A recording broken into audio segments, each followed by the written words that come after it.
Hi, I'm Chad Huebener. And I'm Sara Huebener with Edina Realty, and today we are going to be covering a topic that comes up time and time again with sellers in this market.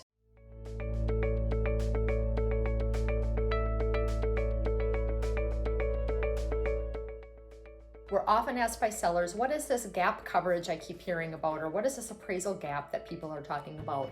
What they are specifically referring to is appraisal gap coverage, and it is a relatively new term that has become very commonplace in the current market. As we are seeing buyers bid these properties up above the list price, the buyer, through their purchase agreement, is trying to offer the seller some sort of guarantee that in the event the property does not appraise for this price that they have offered that is above and beyond the list price, that they, the buyer, will cover up to a certain amount of any low appraisal that should come in.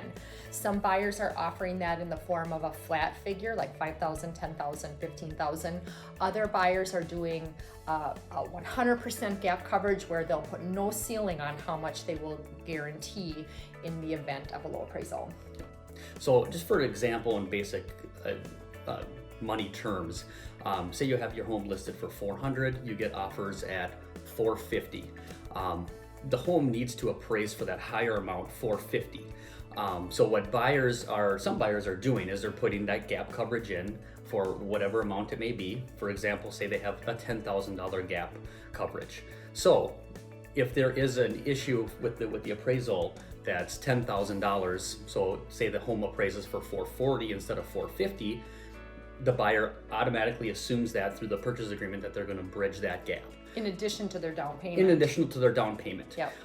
If it appraises for lower than that, say $430, and we have a $20,000 gap, then that amount needs to be bridged or gapped or negotiated because the buyer on the purchase agreement had the $10,000 gap coverage, so we still have a little bit of a gap there.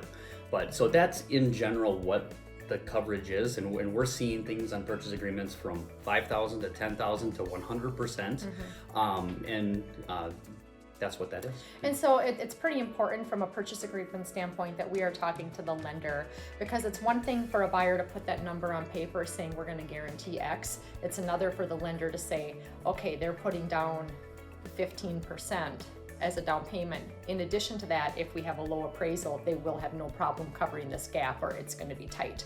Those are questions that we dig a little deeper into when we're looking at gap coverage on a purchase agreement. Yeah, and that's another conversation with the lender, because you can bridge the gap with cash, or you may have to change your financing. So instead of putting 15% down or 20% down, you may have to put 10% down, have a larger payment, and that's how that gap is bridged. But those are conversations as listing agents that we have to have with A, our sellers, and B, the lender on the purchase agreement, to make sure that we're all on the same page, so we're not having any discrepancies 4 weeks down the road with our appraisal. Yeah.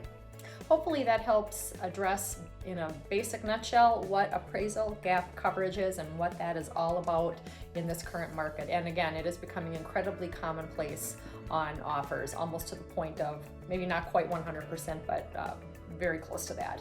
If we can answer any questions for you moving forward on what's happening in our current market, or if you have any other future video topics, please let us know. Thanks for watching.